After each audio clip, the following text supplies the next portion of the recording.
चलो कहानी कहते हैं। बहुत दिन हुए घर में बैठे बैठे, बदन के सारे पुर्जे लगते हैं कुछ ऐंठे ऐंठे। चलो कहानी कहते हैं। बंद है गांव की गलियों में, घर के बरामदों में खेलना, हंसी हंसी में एक दूसरे को ठेलना, कभी सहेली से झूठ मूठ रूठ जाना, कभी उसी सहेली को बार बार मनाना। कंचे गिट्टे छुपा छुपी हर खेल बंद है। आसमान में जो हवा चलती थी ना, वो भी कुछ मंद है। घर से बाहर निकलना मना है। सुना है कोई वायरस है जो हवा में तना है। उसे हराना ही है तो घर बैठकर अजब गजब कहानियों की माला पिरोते हैं। चलो कहानी कहते हैं। कहानी ऐसी जो तूने माँ से सुनी हो, मुझे दादी ने सुनाई हो। कहानी ऐसी जो तूने माँ से सुनी हो तो मुझे दादी ने सुनाई हो। कहानी ऐसी जिसमें तेरी और मेरी ज़िंदगी समाई हो। चलो कहानी कहते हैं।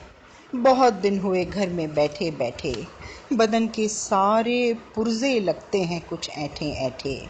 चलो कहानी कहते हैं। नमस्ते दोस्तों, मेरा नाम दीपिका चदाना है। मेरे सेंटर का नाम सुखार सेकंड है। LC code 0-2011। मैं आपको एक कहानी सुनाने वाली हूँ। उसका नाम है बेचारा गधा। समुंदर के किनारे एक छोटे से शहर में एक गधा रहता था। उसका मालिक एक लंबी और लाल दाढ़ी वाला आदमी था। उसका मालिक उसको हर दिन बंदरगाह पर लेकर जाता था। दोस्तों, मैं आपको बता दूं, यहाँ बंदरगाह किसको कहते हैं। जहाँ समुंदर के किनारे सारे जहाज़ खड़े रहते हैं, उसे बंदरगाह कहते हैं। तो उसका मालिक उस बंदरगाह पर लेकर जाता है। उसको बंदरगाह पर लेकर जाता है, जहाँ बड़े बड़े जहाज़ों से माल उतारा जाता है। हर दिन गधे का मालिक गधे के पीठ पर बड़े बड़े बक्से रखता था। गधा सारे भारी बक्सों को बाजार तक लेकर जाता था। चलते चलते दोनों बड़े जहाज़ों से पास से गुजरते थे। तब मालिक कोई गीत गुनगुनाता था, लेकिन बेचारा गधा पूरा दम लगा कर उन भारी बक्सों को खींचता था। गधे का मालिक ये भी नहीं देखता था कि उसका गधा पूरी तरह थक जाता है। ऐसा लग रहा था कि हर दिन गधे का बोझ बढ़ता जा रहा था। एक दिन गधे के मालिक ने एक नई वैन खरीद ली। फिर मालिक ने गधे को कहा, अब मुझे तुम्हारी कोई ज़रूरत नहीं है। ये कहकर गधे का मालिक वहाँ से वैन लेकर चला गया। पहले तो गधा बहुत खुश होता है। वह सोचता है कि मुझे अब कोई भारी बक्सा नहीं उठाना पड़ेगा। और दूसरी पल सोचता है, अब मुझे रात को खाना कौन खिलाएगा। और फिर गधा सोचता है कि शायद मुझे और कोई नया मालिक मिल जाए जिसे गधे की ज़रूरत हो। वो डाकिया, यानी कि जो डाक खाने से चींटियाँ ले जाता है और एक एक घर पर देता है। लेकिन डाकियों को भी उसकी ज़रूरत नहीं थी, क्योंकि उसके पास एक साइकिल थी।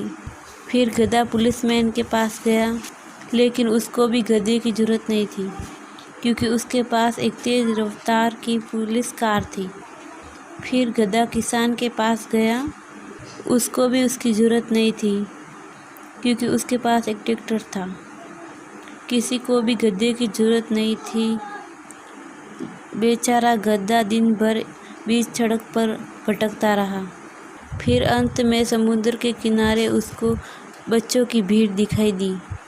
बच्चे टट्टू की सवारी के लिए प्रतीक्षा कर रहे थे। दोस्तों, मैं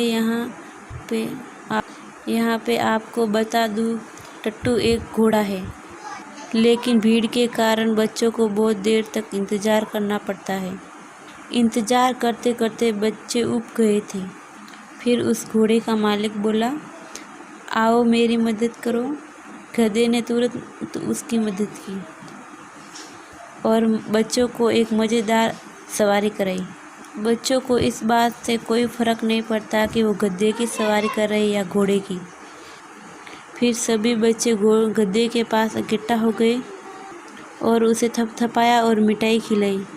अब सूरज ढलने लगा था, तो घोड़े के मालिक ने उस घोड़े से कहा, चलो अब हमें चलना चाहिए। लेकिन घोड़ा चाहता था कि गधा भी उसके साथ चले। फिर मालिक ने कहा, ठीक है, गधे को भी आने दो।